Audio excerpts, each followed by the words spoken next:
Monday, December 26, 1994. A routine commercial flight traveling from Algeria to Paris, along with its 232 passengers and crew, was hijacked by a four-man team disguised as Algerian police. The hijackers, armed to the teeth, seized the cockpit and initiated comms with the authorities, identifying themselves as a terrorist group seeking the release of their fellow members imprisoned in Algeria, prompting a hellish 54-hour siege and a response from a team of French special forces who stormed the plane and terminated the terrorists in under 22 minutes.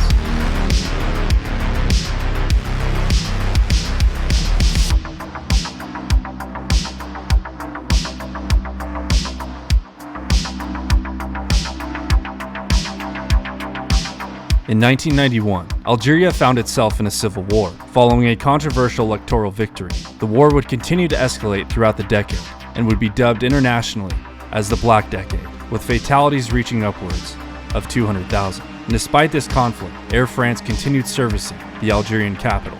And on Christmas Eve of 1994, Air France Flight 8969 arrived like clockwork at 7 a.m. at the Algiers airport, and was scheduled for a return flight to Paris with a takeoff time of 11:15 a.m. 220 passengers aboard, many of whom were returning home for Christmas.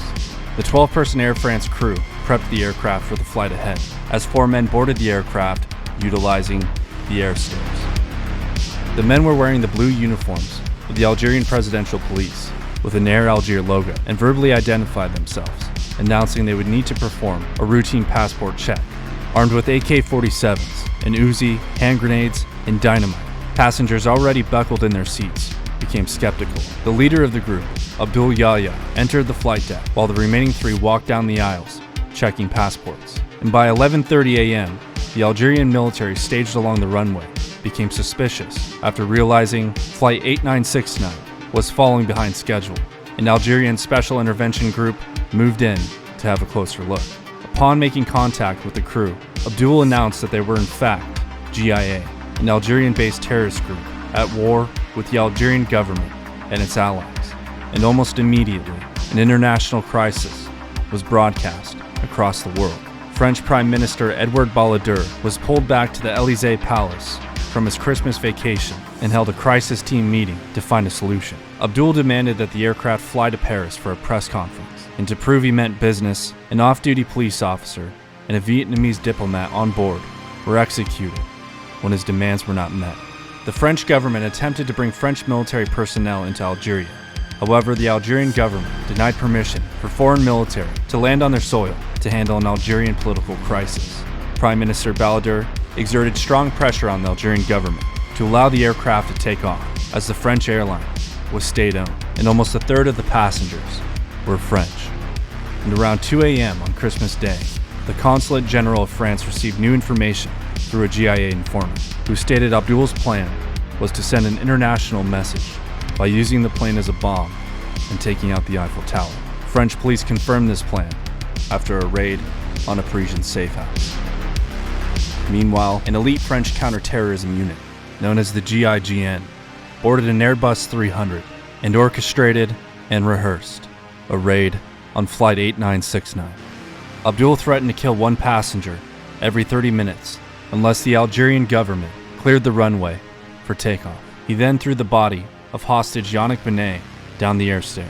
And after 39 hours of the hijacking, the Algerian authorities gave in and cleared the flight for takeoff. However, there was a major fuel problem, as the plane had been running on low power since the hijacking. Therefore, a refueling stop was scheduled in Marseille, France. Major Dennis Favre of the GIGN scrambled his team of operators and headed for Marseille.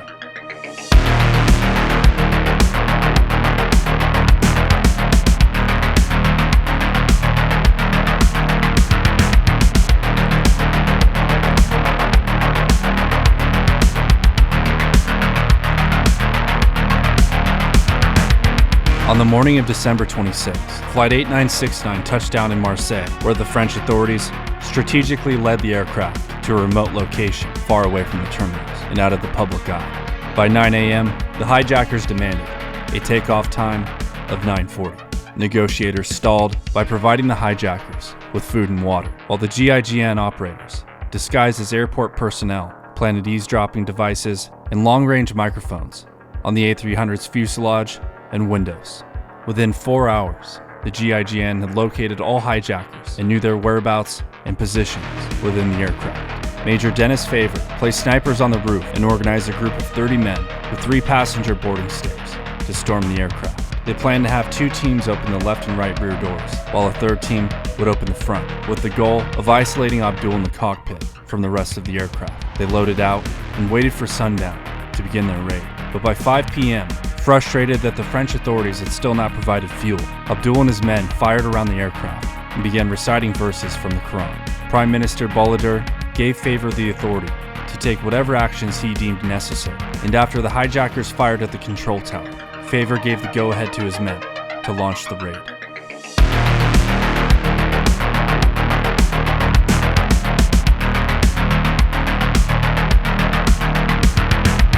As the boarding stairs approached the aircraft, the hijackers became aware of the assault. Due to the elevated height of the stairs relative to the door, the GIGN forces were unable to enter the aircraft uniformly, leading to a delay in repositioning the stairs. Once they made entry, the hijackers opened fire. A GIGN operator squeezed the trigger of his MP5, resulting in the instant death of Abdul. The other 2 teams entered through the rear of the aircraft, and a fierce gunfight ensued, followed up by a barrage of flashbangs. Snipers positioned on the tower were unable to get a clear shot as the co-pilot, seeking shelter in the cockpit, blocked their view.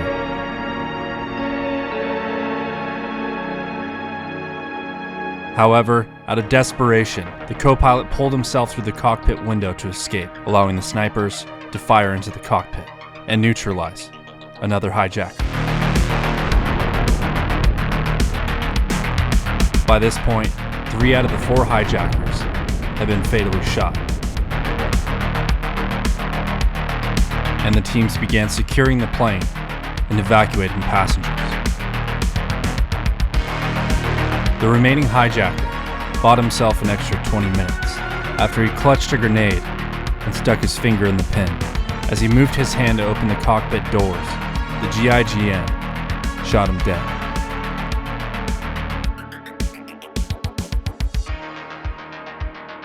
GIGN forces began a final clearing of the A300, and after a hellish 54 hours, the incident ended at 5:35 p.m., with GIGN Commander Dennis Favor reporting to the tower that the situation was over.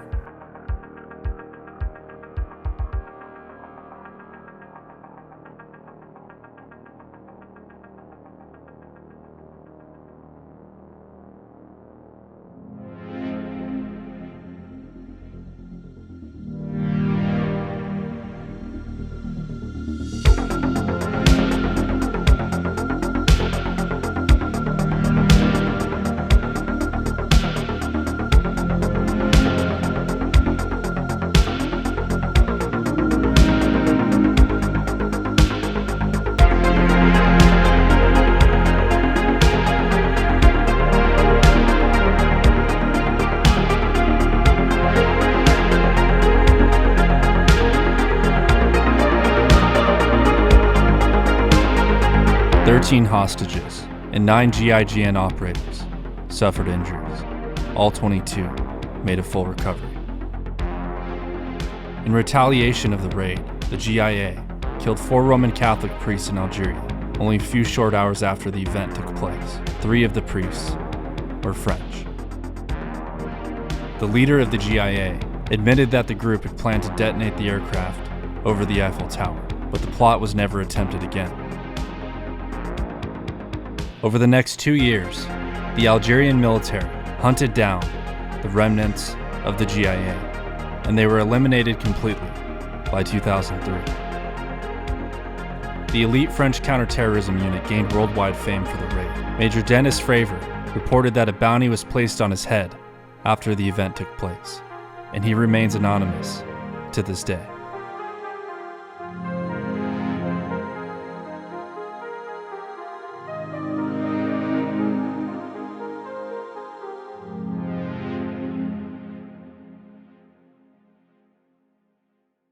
Hey guys, if you enjoyed this video, be sure to hit that subscribe button and check me out over on Instagram as well. I've been a little busy writing as of recent, but don't worry, there's plenty more content to come. Thank you guys so much for watching, and I'll see you in the next video. Goodbye.